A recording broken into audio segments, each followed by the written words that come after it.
Лидерот на ВМРО-ДПМН Христијан Мицкоски денеска негираше било каква вмешаност во случајот рекет, но потврди дека се гледал со еден од осомничените, Зоран Милевски со Прекар Кичеец, како што се гледал со сите останати граѓани. Но суштината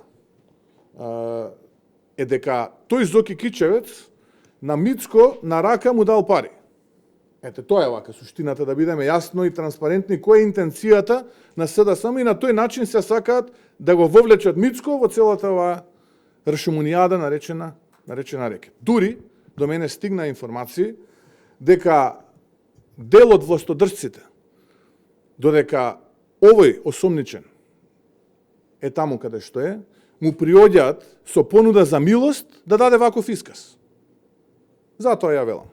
Еве, дајте доказ дека тоа се случило, дека јас сум посегнал по такво нешто, дека се случило тој инкриминирачко дејство, јас сум подготвен одма да понесам одговорност. Доброволно во истражниот затвор да се пријавам. Не треба Рускоска, не треба Реджеп Агич, никој сам ќе се пријавам.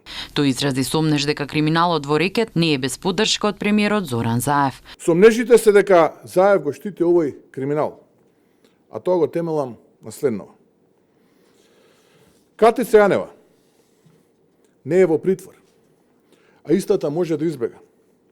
Може да влие на сведоците и може како прв човек на специјалното јавно обвинителство да го повтори делото. На прашањето дали обвинителството го штити криминалот во случајот бидејќи Јанева не е предмет на истрага и во притвор, тој не одговори конкретно. Ако поразговарате со луѓе кои што биле на некаков начин дел од процеси кои што ги водела обвинителката Рускоска или луѓе во обвинителството,